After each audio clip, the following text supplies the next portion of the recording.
All right, all right. We're back at the podcast today, and we have a special guest from Florida, who has a lot of the same stops that I've had. They born and raised on Long Island, and then lived on the Jersey Shore for a while. We have Paul Forsberg today. Paul, welcome to the podcast.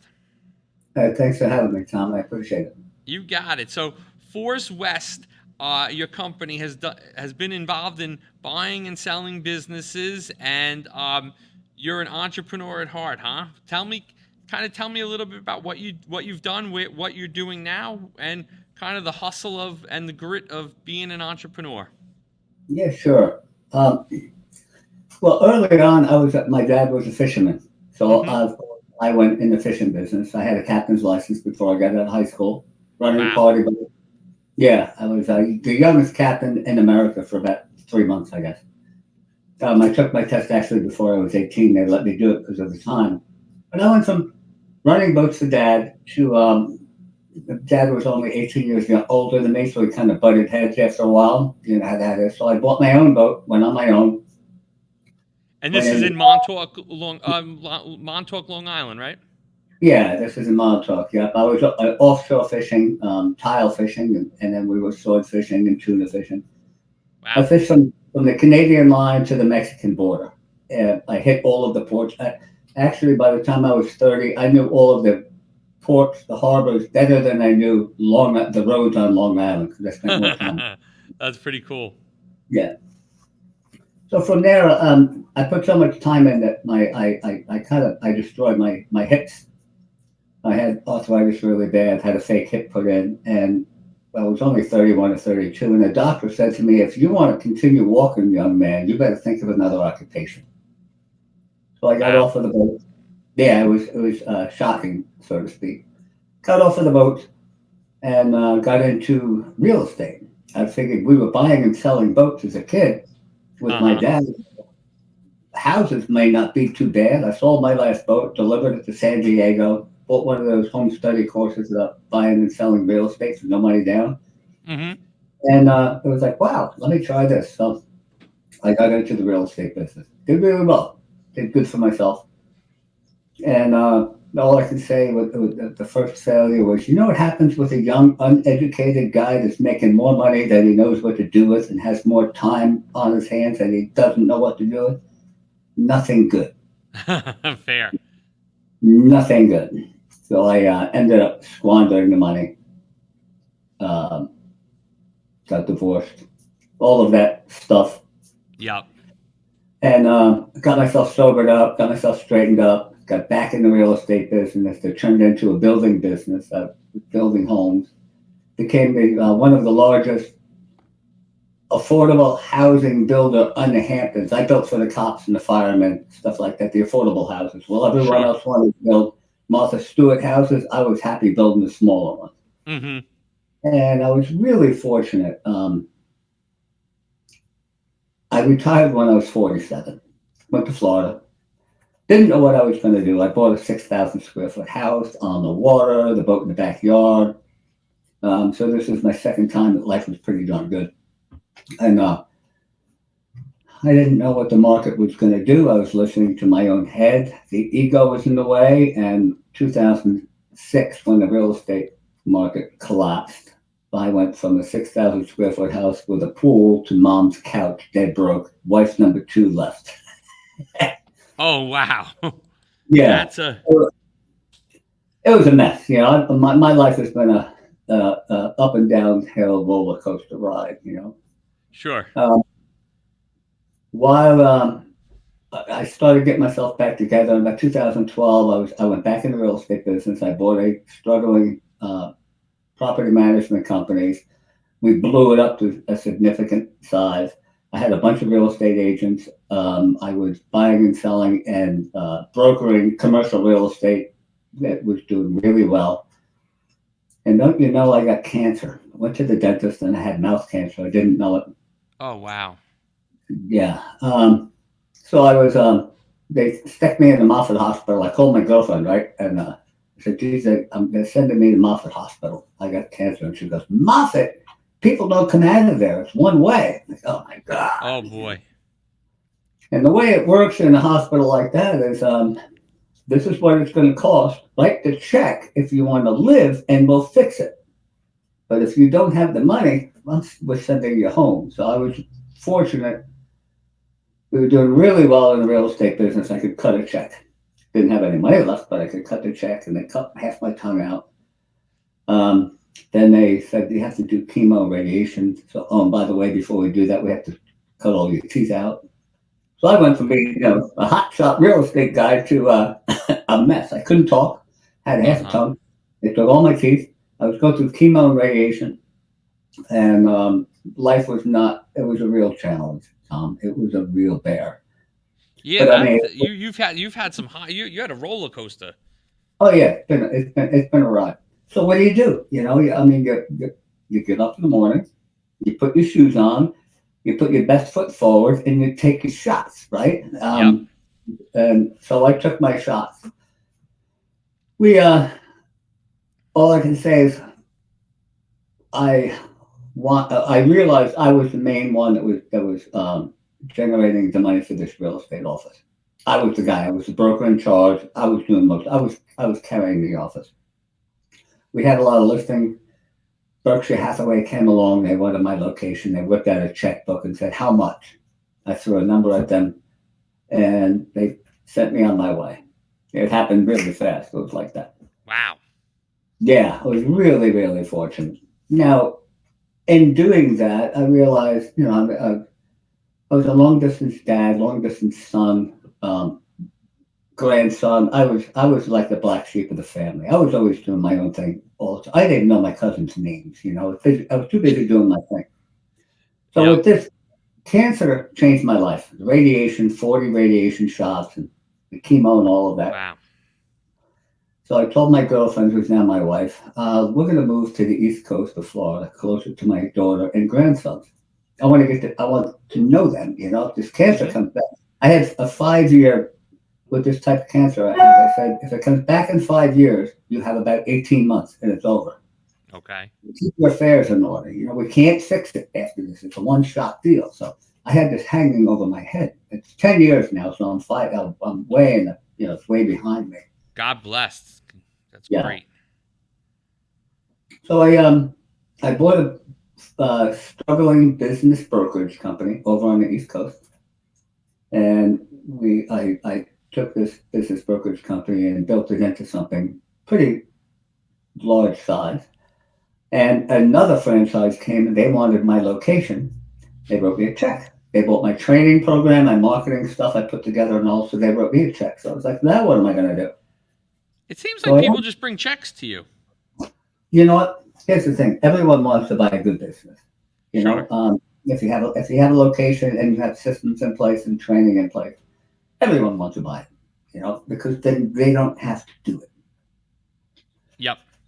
So I've been really fortunate. So while I was after not knowing what I was going to do after the fact, I sat home and I wrote a book. Actually, it was the 5 fundamental elements of every successful and sellable business. Here's the book. Hmm. Uh, it became an Amazon bestseller um, for the day it came out. I know because I pre-marketed that way, to be honest. Uh-huh. And I've been since then. I've just been consulting with companies. I can help because every business has 5 fundamental elements, 5 unbreakable rules, whatever you want to call it. I don't care what business it is in the world; they only have 5. And if you can break the business down into 5 segments, you can dissect the business and fix any one of them. And those 5 really quickly are leadership and vision. Someone has to, a plane needs a pilot, the ship needs a captain. Someone has to be in charge. Then you have to know who your customer is. Customer identification is the next one that's vitally important Hmm. to market to that customer, especially nowadays with social media and all. You have to know who your customer is so you can market to that customer. And Sure. then my peeve is when the phone rings, you better answer it. Yeah. And really, you only have about 5 seconds to make or break the call, where the person's going to feel comfortable or not. And then the following one is, of course, product fulfillment. You have to deliver the product. If you Sure. can't deliver the product, like what made Amazon so big and so successful? It's really easy to buy something. The Hmm. website terrific. So the sales end of it is done. And then when you buy it, they deliver it in a nice, pretty box. And it comes in like 2 days. So, of course, you always go back. You don't go anywhere else. You go to Amazon. Because they make it so simple, you go back, Sure.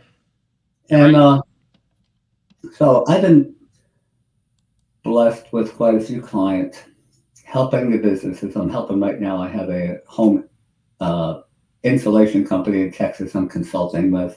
I was consulting with a offshore oil company back in 2019.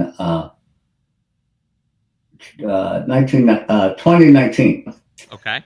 Yes, it was. And while I was with that company, they sent me up to New Bedford to work with some. They had a problem with one of the boats in offshore wind with the survey stuff, which is a very contentious thing right now. This renewable energy and offshore wind.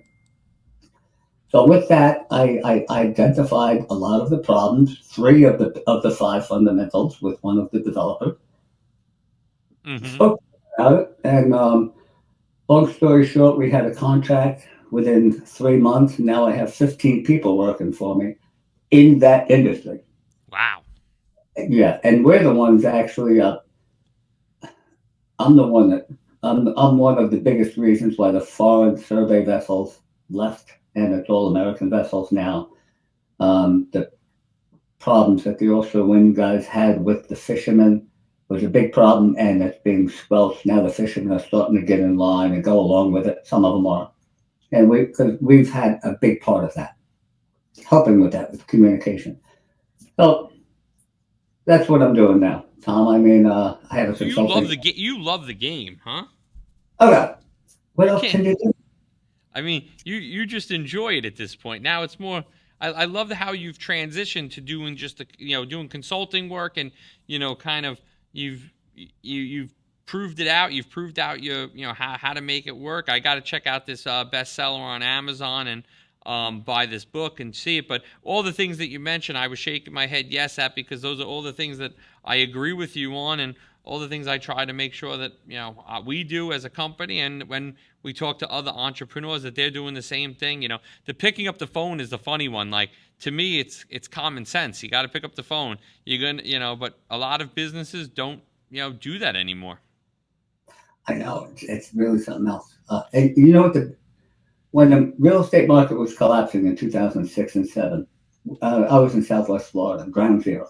So we Yep. were doing short sales, buying properties from the banks and negotiating with the banks. Sure. Well, I learned then when you can finally get on a telephone with a mitigator at the bank, these people are getting yelled at all day long Mm-hmm. by everyone, by attorneys. They're browbeaten and stuff. It just, I couldn't imagine being in that situation. So thinking that, I just I would come up with a couple of phrases. I can't remember what it is. Opening conversations like, "Hey, I'm here. I'm your friend, not your enemy." That type of stuff. Boy, it sounds like it's noisy in the background there. You must be tough. Hey, how's your day? Different things like that. And I learned that you had about 10 seconds, and if you got that mitigator to smile within the first 10 seconds of your conversation, you got the deal. They became your friend, and they would Sure. help you. And but yeah, I mean, the first phone call is so vitally important. Yeah, exactly. And I think that as entrepreneurs, you got to be able to get on the phone. You got to be able to follow up, because otherwise, I think that's how you know the downfall happens. It's hard. Being an entrepreneur is not easy work. It's not meant for the weak. It's meant for those that can you know push every day and defy the laws of success. I mean, it's a hard game. So you know, but at the same time, it's for those that are ready for the hustle. And again, it sounds like you've had 16 businesses so far, and only one wasn't a winner, right? Yeah, I've been blessed. Yeah, the one was and the one that collapsed during the real estate correction and it was my fault. And why was it my fault? Because I didn't see what the market was doing. I was so focused on doing my thing in my little world. Mm-hmm. I I lacked the ability, or I lacked the willingness to look around and see what the market was doing. So when I finally saw it, it was too late. Yep. But So I yeah, mean, from an entrepreneur, if you could give some advice to an entrepreneur, like when you look back at that time, what would you say? Because like you now after the fact you saw it. Well, what piece of advice would you give to that entrepreneur that's listening to this? know where you are and know where the economy is, the nation is in the natural business cycle. I mean, you could look that up in Google. Just go to Google Images and put business cycles, and a ton of pictures will show up with graphs of where we are, or you just make your own decision where we are, and be aware of that. I mean, right now we have commercial real estate for the last 2 years has been selling at par or negative interest, which means if you're buying something at a 5 cap and interest is at 7, you got 2 point negative interest. It's going to collapse. It has to change. It has to correct. It can't not go any other way. I mean, like right now, this economy's been living on trillions of fake dollars thrown into the market, monopoly money to keep everything going. And we have a catastrophe coming. So know where your market is. And I'm saying that from personally, I lend hard money to real estate investors as a side. I could never get out of the business. So I'm fortunate. I funded quite a few real estate flips and all. Now I'm not I'm pulling back drastically because we're going to have a correction. I'm not going to get stuck with property. I have Yep. a couple more loans out, and once they're paid off, I'm done. Until after the election, we'll see what happens. But Sure. know where you are in the economy. Know what market you are. I was with a. Can I tell you a quick story? Sure. Back, I'm working for my dad in the family business, and the fluke fishing regulations are coming down, and they were really bad. They were So I'm talking to this guy. It's kind of like a mentor. He's actually this guy Mitchell. He was the inventor of TV mail order. If you heard of the Pet Rock, or if you bought an umbrella or an Elvis Presley 8-track tape before Columbia Records came out, if Yep. you bought one of those things on TV, you bought it from him. Really sharp guy, a marketing genius, and a big time player. I'm yapping with him one day, and we're talking about the fluke fishing, and he said to me, he goes, he's asking me questions. How many people do you carry? How many fluke you catch? What's the industry size in the state, the county, the town, okay, the coast? And Yep. I'm answering some of these questions. And he says to me, see, the problem with you guys, Paul, is you're really good at your job, but you have no idea what industry you're in and how big you are within the industry. And he says, that's why guys like you get caught short, and you come to guys like me to borrow money, and I end up taking over your company because you are good at your job, but you don't know the industry. And I was just shocked by that. And Wow. it was so true. If you think about it, if the big players come in and they buy into an industry, why do they do that? Yeah, because the people that are in the game with the tools on don't really. We're working. The guys with the tools on are working for a paycheck. They're working for the end of the month. They're working to make payroll. They're working to make the car payments or whatnot, the truck payments. They're not looking at the industry and seeing where it is at the time, so they can't correct for it. So I would say the That's main. that's a great story. Wow. To hear Yeah, that to hear that is is definitely shocking and a little eye opening there. yeah, it was to me. But now I knew the guy well. We worked out in the gym together. Yeah, I mean he was fabulously wealthy. You would never know. He had long hair, beard, cut off shorts. He dressed like a hobo. Kind And I just, he was struggling with doing some bench presses. I went over there and I spotted him, and we became friends. We became fast friends. I actually worked for him, and I helped him. I was his one of his people in his office when we took a company public, Oh wow. and yeah, and that's what kind of changed my whole outlook on life, and made me really start getting. I went from fisherman to businessman. That's what happened. That guy did. That's fantastic. That's I'm Yeah. sure there's some great stories that went along with that journey. Yeah, it was fun. But all I can say, if I could leave anyone with the one thing, know where you are in the business cycle, know where the economy is, because we can't influence it. We can only adjust and adapt to whatever's going to happen, you know? Sure. And That's we have to take a look at that. And don't listen to the Wall Street guys on television. They're all paid hucksters. You know, pump and dump is so true. You know, yeah. use your own common sense and just look around. That's all I could leave with that. Yeah, for sure. That's So, the I thing. mean, that's a great way to, to end the segment. So, I think it's great to have you on. I think it was a very good conversation. I love that you've lived the entrepreneurial journey. I mean, you've seen the highs, you've seen the lows, you've seen everything in between, and you've adjusted, modified, and corrected along the way to having 16 businesses and only one failure. I mean, that's great. So as we wrap up today, let people know where they could find you online, so that and again mention the book so that people can look to purchase the book on Amazon. Yeah, okay. Thanks, Tom. Yeah, to get a hold of me, forswest.com is my website. That's FORSWEST.com. And what that is, that's just it's the first couple of letters of my last name and my wife's maiden name, which is West. You know, so it's forswest.com. Um, as for Facebook, of course, I'm on that. Paul B. Forsberg, just my personal Facebook. I don't have a business page yet. I should, but I don't. We've been so busy doing some other things. I just haven't really promoted the social media aspect of my book or anything else. However, I do have people working on it. The Awesome. book, I'm going to hold it up there. There we go.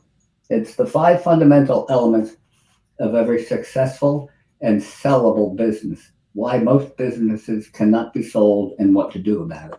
It's on Amazon. I think it's it's Kindle, and it's also the book. It's about $15 or something like that. It's an airplane book. So sounds great. I'm glad that you were able to share that with everybody. And again, Paul, thank you for coming on today. And I look forward to continuing to network together and seeing all the great things you're doing. Yeah, thanks, Tom. I appreciate it. Thanks so much. All right. Have a great weekend, and I'll talk to you soon.